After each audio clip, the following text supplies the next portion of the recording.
I know that this was taken when we were celebrating the birthday of the ANC. When the ANC was celebrating 103 years since it was born. I had to give a history of this country, and the history is history. History has chapters, painful chapters, wonderful chapters. But it is history. When I said, when Jan van Riebeek landed in the Western Cape, our problems began. Is a historic fact.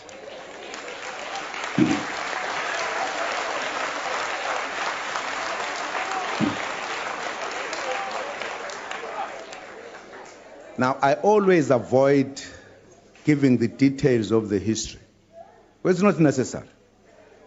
When he landed, there were residents here, in this very city, who were established here.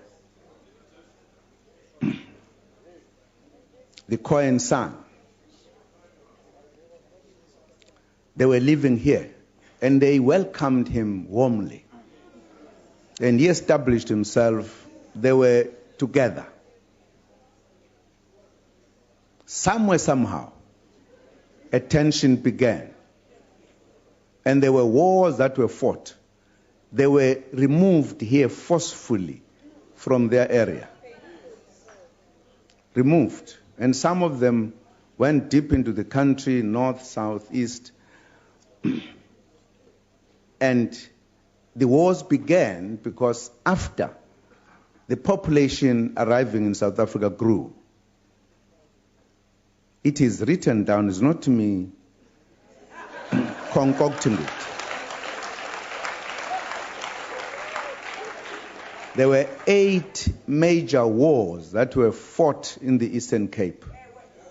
I didn't write that. We are not counting other small wars. 8 major wars. There was a great trek from here when there was a quarrel between the Afrikaners and the British. As a history of this country, there was an establishment of 4 republics, 2 belonging to the British, 2 belonging to the Afrikaners. When all of this was done, the blacks were not consulted, even the establishment of the republics.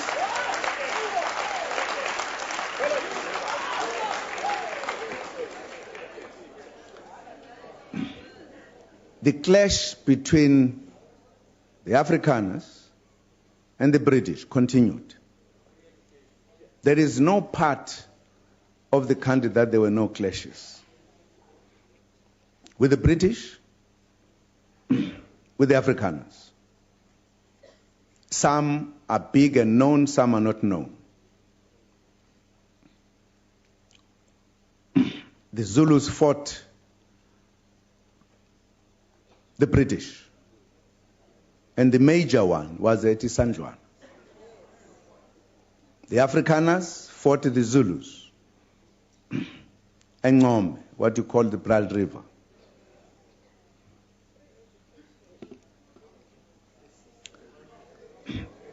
And the British, the Afrikaners discovered, as they call it, the discovery, they actually came across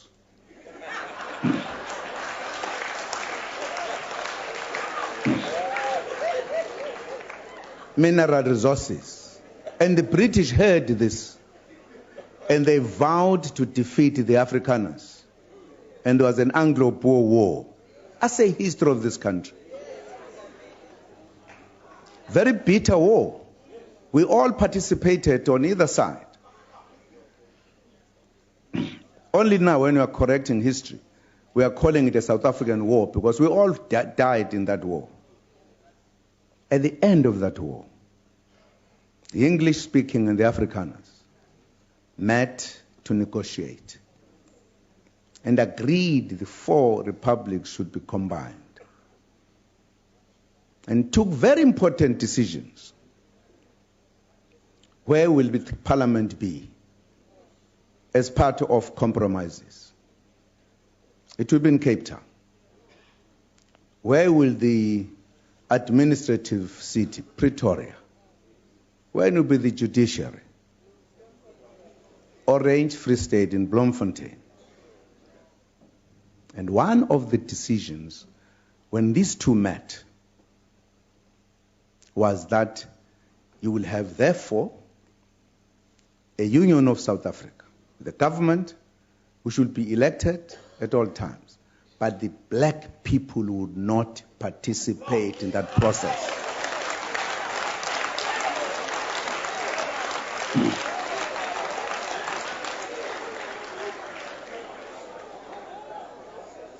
It was that decision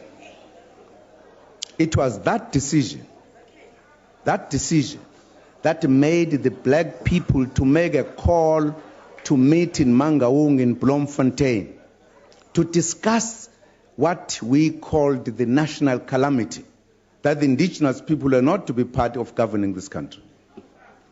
Very bad decision on an important decision of uniting the four republics. It was that time that we said we are going to fight to liberate ourselves, to be part of government. To participate, you must know, because this country was still under British colonialism fully. There were delegations that went to England to raise the matters. We did not want to fight. We wanted to be part of the process to govern this country.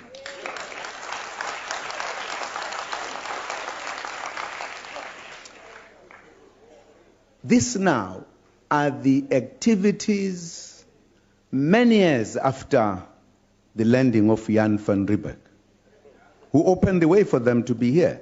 They started fighting here, Eastern Cape, Free State, everywhere. There were wars.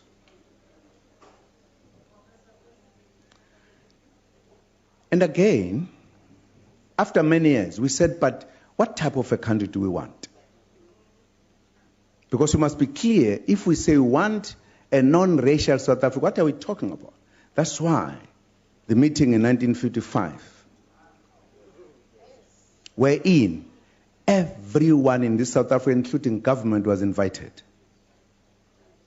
to say what type of a country do we want. And that's why the Freedom Charter is important, because that's when we molded this country we have today. A democratic, prosperous country.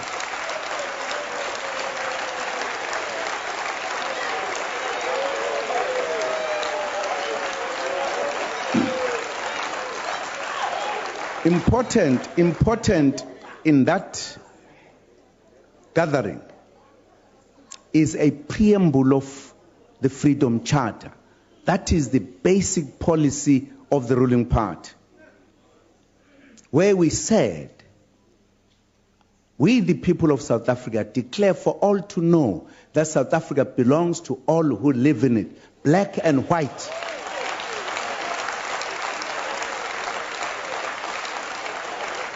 Is a fundamental statement.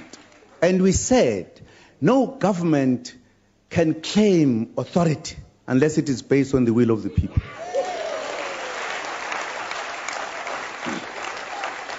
This is what we have achieved now. How can you say, we say to the Afrikaners they must go? No, I just said the problem began when Jan van Riebeek came here. That is not saying we don't want the Afrikaners. We have long recognized the fact that we live in this country, all of us. It is in the Freedom Charter. No ANC person can say what people should go here. There were some organization, political organization at some point, who were saying the white man must go into sea. We never bought that. Because we know people move in this world. You moved out of certain problems and landed here. And we accepted you with both hands.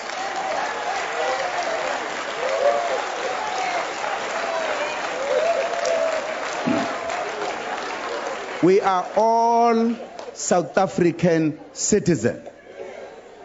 We are a rainbow nation. And nobody will chase you away. We will fight against those who will say so. Because you belong here. So there must be no fear at all. I just want to make this point as clear. But we'll never stop talking about the history. Because our children must know where we come from. So that coming generations should not repeat the mistakes of the past.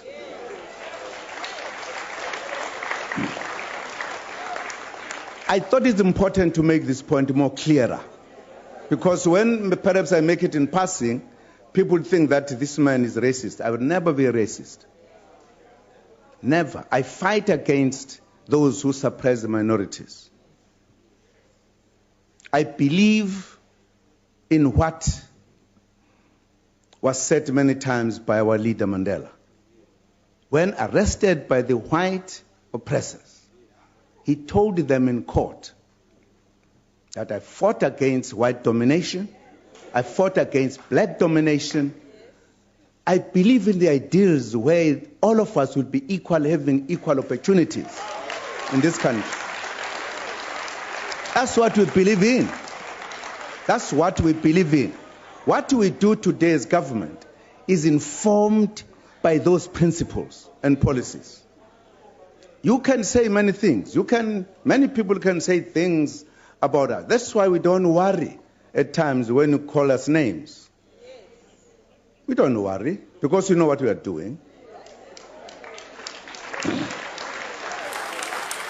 You know, during the struggle, we were called that, or were referred to as terrorists. In Zulu, Amaphegula School. In Xhosa, Ofunze Wayne. Really making us like we are not human beings. This man that everybody today praises, you know,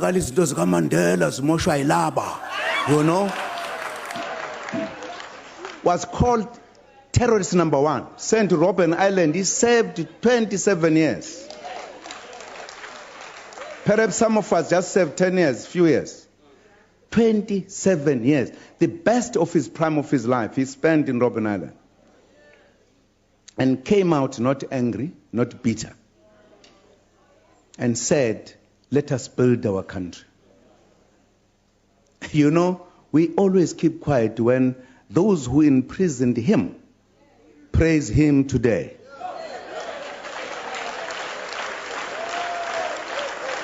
Not just praise him, claim him as their own.